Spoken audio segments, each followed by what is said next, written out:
And now, a board game review from me, Joe Sallen. You're watching the Sallen Coefficient, a new and nuanced approach to board game reviewing by a core gamer for core gamers. Ever wondered what they mean when they say fun, or good, or bad, or awesome? At the Sallen Coefficient, I will tell you more to help you make up your mind about whether or not a game is worth your time. Sponsored by Game Surplus, bringing the world of board games to you at GameSurplus.com.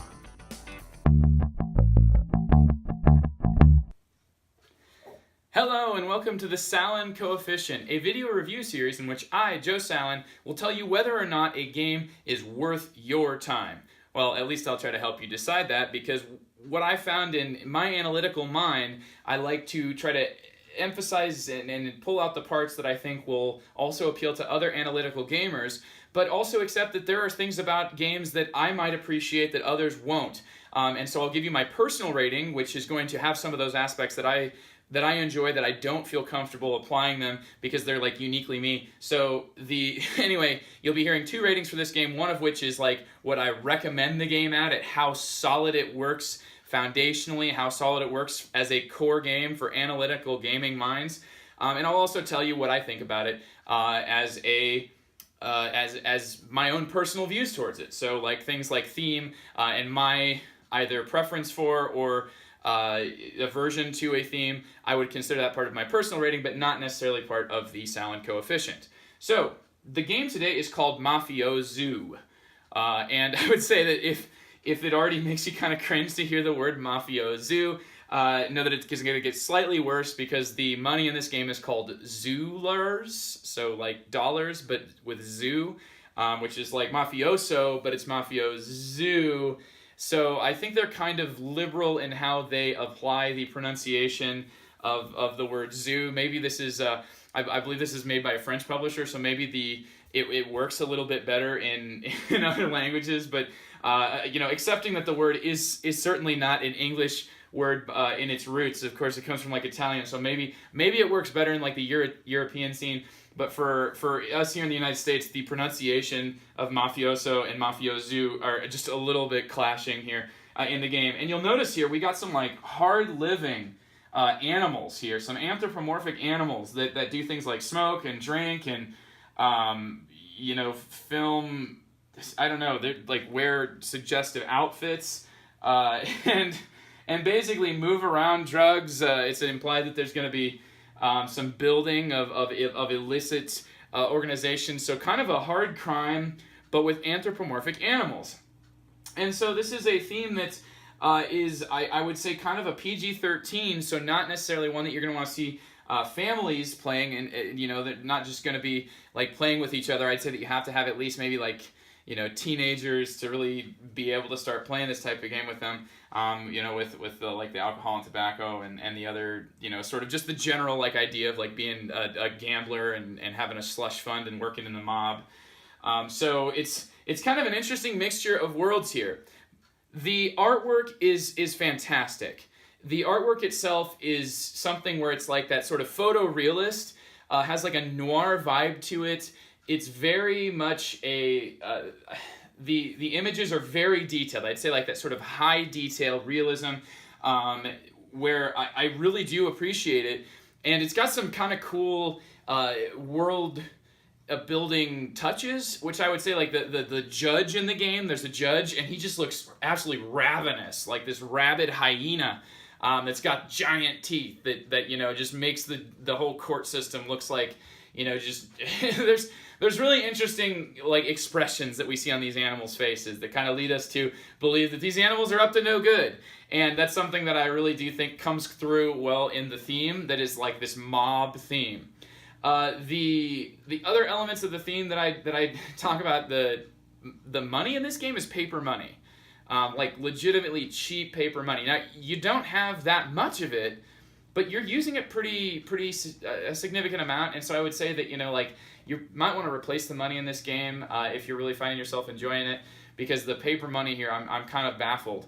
The other pieces, though, like you've got little goon meeples, and other pieces seem to me like they all kind of go together with the rest of the presentation, which the paper money looks good, it's just very thin And it is kind of your stereotypical crappy paper money that you'd find in a game where people will, say like, well, if I like this game, I'm definitely replacing that. The rest of the elements to this game are actually laid. They're mechanisms that are taken from a popular classic Euro named Louis XIV. You even see on the coffee cup here on the front cover that XIV is on there, reminding players that this game comes from a classic Euro designed by Rudiger Dorn. Now, the interesting thing about Louis XIV that is conserved in Mafiozoo is that you play auctions, like sort of an area control auction mechanism, by which you're going to be placing out your gems, and then there's a spatial aspect to these auctions, because when you place your gems, you always can place up to 3 gems or up to 2 gems, depending on whether or not it's a wild card, which are slightly less good and only give you 2, versus a targeted card, which say you have to place on this spot, this auction, but then you get to place up to 3, and then you can move them around.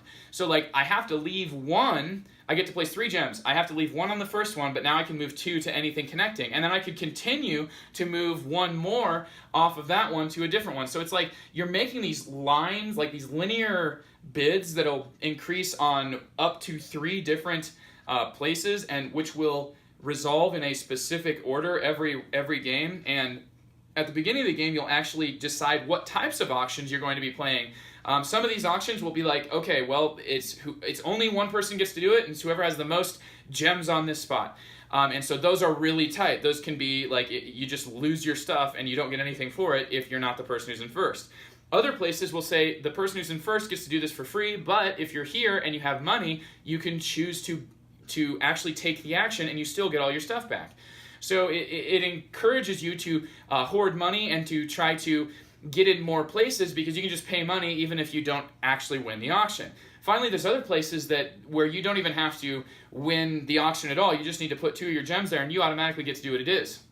There are different types of effects that generally are going to give you resources that you're then going to spend in a later round to influence areas on this sort of a 4x4 grid of buildings that represent the town that you are in. So you're going to start on one of the outside buildings, and you'll have to pay a recipe of 2 of these favor tokens that you're getting from these auctions that you've previously done, and you're going to be using these favor tokens to pay for special abilities and endgame scoring. The main way that you're scoring points in Mafiozoo is by this extra little added mini-game in which you are influencing areas on the map that are going to give you abilities and amounts of victory points. So it kind of, that's what you're doing at the core as one of the main ways of getting points. Whereas in Louis XIV, this type of a system wasn't present, and especially not in as developed as a form. Now there's not much interaction in the actual town. You play that part simultaneously, which is what brings me to the kind of interesting and most unique and kind of surprising element of Mafiozoo, and that is that the classic elements of Louis XIV have been translated to a mob-themed Euro game, and it really works. It absolutely works. Like, we have a mob-themed Euro game. This is not your negotiation-themed, backstabbing type game. This is a Euro game where you are auctioning off places. But the Mafia theme really works here, because it's like, you're trying to budge and shove each other around, and the things that you're collecting, and the what it's assumed that you're doing, and sort of bribing people, and it's like, it just seems like there's dirty tricks that are baked into the whole system, where you've got this informer that you can go to, which then lets you draw cards, and that way when all the bids have been placed and you're resolving the auctions in what's normally a rote process where everybody just kind of does what it says they're supposed to do, you can now play these informer cards that are like, bam, I get to add more in the last minute, and you did not think that I was going to be able to win this auction, but now you're losing it, I'm winning it. It's really full of those types of like muscling each other out of spots. And I feel like that works really, really well for the Mafia part of the game. That was what was already existing in Louis XIV. That was what I thought would be difficult to convey to a different gaming world, where you take this trading in the Mediterranean, royal, influencing royalty, and you take that sort of a theme that's a very tried and true and beat to death Euro game trope, and then you add it to this, what people are expecting is something that's going to have like backstabbing and offers you can't refuse, and really like it's a very interactive Euro, so it does fit the Mafia theme, but it doesn't have the actual knives that you can stab in each other's backs that would just ruin the balance of the Euro game here. So the core Euro game somehow translates into this new world of being apparently the mob at the zoo. So the one thing I would say, though, for a differing perspective on this, is that one of the individuals I played this game with wished that there was more elements to the game that made sort of like the backstabbing and the negotiation and the sort of politicking more like something that the game has systems to interact with, you know, where you actually could like maybe assassinate other players' goons that were in different areas on the board, and that there was more to the map than just kind of like, okay, well, I'm playing my own separate game and I don't really have to care about anybody else or what they can do. So, and I would actually say that like that segues me into, you know, that player wanted something more specifically from the game. This is their experience, first experience with Mafiozoo or Louis XIV. They just wanted something more because they were expecting like a mafia aspect from the new part of the game. That was what the complaint was about, what's been newly added. So the Eurogame part has been really well updated to feel like it belongs in this sort of a hard-living, offers you can't refuse type world. Even though you can't ever actually make people like deals and stuff under the table, it's all enforced by a very tight Euro game. It just works. The new elements are what struggle to really captivate that new player, and me as well, but for kind of different reasons. I want there to be some sort of muscling each other around on the board that you're playing out, so that I have less incentive to go to areas that other players already are at, or I have incentive to go there because other players might be able to like benefit from them. It just makes me think like the tradesmen in Troyes require you to hire tradesmen, and they give you certain amounts of victory points, which are diminishing for each other player that goes there. I feel like that could have worked in this type of an environment where, like, you know, the first person to build on a spot gets a certain amount of victory points. Now, you'd have to have some sort of a way of jockeying for turn order for that system to work, but I do feel like just getting a little bit more out of that part of the board, that's just like the new part is what's weak here, and I feel like that's probably the part they could have been the most creative with. So that, all in all, I love the core Euro game here of Mafiozoo. I've got a few ideas for what I'm going to do to make the new elements really work for me, and there is pieces there that are just really, really cool. Like you are getting, you're influencing the newspaper, and then once you influence the newspaper, you can now spread, you're no longer as tied by where you place. You can like place here and then still place all the way across the map. It's got some really cool thematic touches to some of these buildings that you're going to be placing in. And it really does upgrade your capabilities and gives you some income, and maybe gives you longevity in rounds. And it is a really cool system by which you are limited by these cards that you just draw randomly, but then where you place them on the board is very much up to what you want to do as a player. You have limitations, but that's what makes this game one of those tight auction games in which a bit of 1 could win you an auction, a bit of 2 might win you an auction, a bit of 3 probably will win you an auction, a bit of 4 is pretty much guaranteeing you'll win an auction. I really like it when there is every dollar, or every, in this case, gem matters because you're limited. It's tough in where you can place and how you can place. That core Euro game really sings here. The extra added parts that I don't think get quite as much as there's possible to get out of them are still functional, still very much work. And they do not add to the time it takes to play the game. It is very, very efficient for your time. So, for that reason, Mafiozoo is going to get on the Sallen Coefficient, it is going to get a 8 out of 10. Now, the 8 out of 10 here is because this game is really, really just sends your brain into pretzels, like right from the start. Like who's going to be going for what buildings and who's going to be going for what influences. I love the tightness to the auction and the limitation between the cards that you can, that tell you where you can put out your influence. I really do love that aspect to the game. It is a very solid mechanical game that shows that it's a classic. Now, for me personally, I do enjoy the idea of this type of a theme, but I feel like it's kind of caught in a dead zone where if this was like Zootopia or a Pixar movie, they would be able to make these hard-drinking characters into kind of like more silly and make it not seem like they're just really like, stuck in Vice City.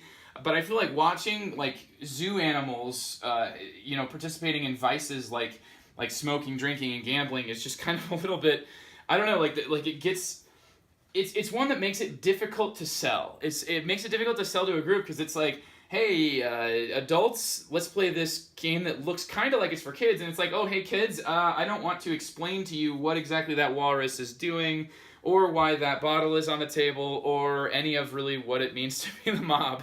So for that reason, it's tougher for me to sell, and my personal rating on it is a 7. So extremely solid, shows its status as a classic.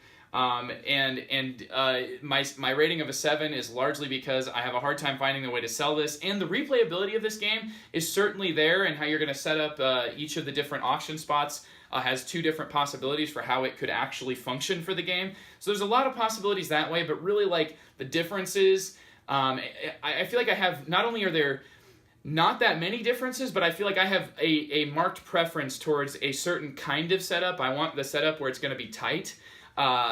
Speaking of player count, which I'll bring up right now, the player count in this game that I would say is ideal is a 4-player game. Like it says 2 to 4 on the box. 2 players, you're going to have an extra computer player, and then with 3 players, it's just loose. But with 4 players, I think you need to have 4 to play this game. But if you can get 4 players, then I would say that this is certainly worth a look, especially if you're interested in a classic hero that's been updated in a very bold move. That I'm happy to see these types of themes being approached, but I think there's kind of a reason that this particular theme has not become super popular, and for that reason, it's going to be tough for me to sell it to the different types of groups that I think that I could. But overall, that's my feelings on Mafiozoo, and this has been another Sallen Coefficient. Thank you very much. I'm Joe Sallen, and I'll catch you on the next video review.